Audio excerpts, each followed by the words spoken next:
गलती से मेरे वीडियो पर क्लिक कर दिए हो तो मैं आपके जानकारी के लिए बता देना चाहता हूं, अगर आप डॉक्टर बनने का सपना रखते हो और आपने एक बार नीट की परीक्षा दिया है, 2 बार आपने नीट की परीक्षा दिया है, या फिर आपका नीट पर से भरोसा उठ चुका है और आप अपने ऊपर संदेह कर रहे हैं कि मैं डॉक्टर नहीं बन सकता हूं, तो मैं आपको जो बातें बताने वाला हूं, मेरे बातों को तुम कॉपी कलम लेकर लिख लेना और मैं आपको विश्वास दिलाता हूं, गारंटी के साथ 2027 में तुम्हारा नीट क्लियर करवा कर रख दूंगा। ये मेरा गारंटी है। सबसे पहली बात, अगर आपने एक बार नीट दिया हुआ है तो आपको नीट के लेवल के बारे में, नीट में कैसे टाइम मैनेजमेंट किया जाता है, ये सब आपको पता होगा।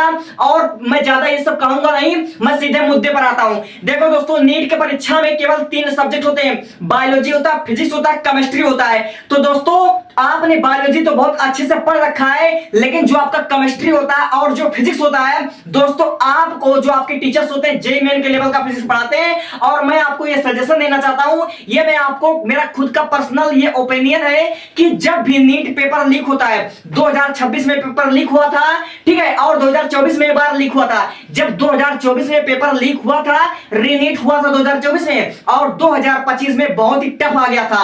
तो इसलिए जब 2026 में पेपर लीक हुआ है और 2026 में भी रीनीट हुआ है, तो मुझे पता नहीं क्यों ऐसा लग रहा है 2027 में भी पेपर बहुत बहुत बहुत टफ आने वाला है। तो मैं ये कहना ये चाहता हूं कि जो नीट की हमारी केमिस्ट्री है और फिजिक्स है दोस्तों, आपने एक बार पढ़ाई कर रखा है, लेकिन इस बार आपकी तैयारी बहुत बम्पर होना चाहिए। मैं कहना ये चाहता हूं, आपने अभी तक जो पढ़ाई कर रखा था वो तो ठीक है, उसको आप लोग मल्टीपल टाइम रिपीट करते रहना, उसको रिवीजन करते रहना। लेकिन जो केमिस्ट्री है और फिजिक्स है, नीट का केमिस्ट्री और फिजिक्स अब आपको जेईई मेन लेवल का नहीं, जेईई एडवांस लेवल का आपको पढ़ने की जरूरत है। दोस्तों, आप जहां से अभी पढ़ रहे थे, अगर आप पीडब्ल्यू से पढ़ रहे थे, अनअकैडमी से पढ़ रहे थे, आप कोटा से पढ़ रहे थे, आप मोशन से पढ़ रहे थे, चाहे जहां से आप पढ़े थे दोस्तों, और मैं अच्छे तरीके से जानता हूं कि जो टीचर आपको नीट पढ़ाता है वह आपको जेईई भी पढ़ाता है। अगर आप पीडब्ल्यू से पढ़ रहे हो तो पीडब्ल्यू का जो नीट का चैनल है, हिंदी मीडियम हो चाहे इंग्लिश मीडियम हो, तो वह जेईई के कुछ टीचर्स हैं। तो आप क्या कीजिए, आप फिजिक्स और केमिस्ट्री को जेईई मेन और जेईई एडवांस लेवल का पढ़िए, क्योंकि मुझे ऐसा लगता है 2027 में बहुत बहुत बहुत पेपर लेंदी आ सकता है या पेपर टफ आ सकता है,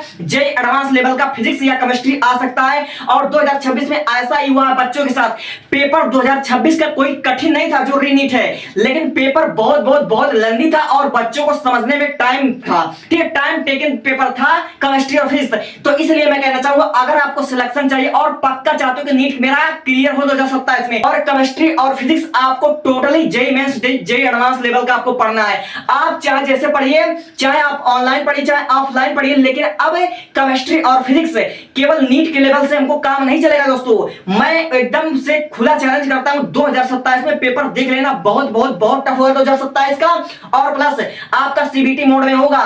इसलिए मेरे भाई, आपको करना कुछ नहीं है, जेईई मेंस और जेईई एडवांस लेवल का आपको फिजिक्स और केमिस्ट्री पढ़ना है, और 2027 में देख लेना फिजिक्स, केमिस्ट्री, बायोलॉजी तीनों मुझे लगता है लेंदी पेपर बनेगा, और ऊपर से आपको सीबीटी मोड में आपका परीक्षा होगा, आपको हो सकता है समझने में भी टाइम लगे।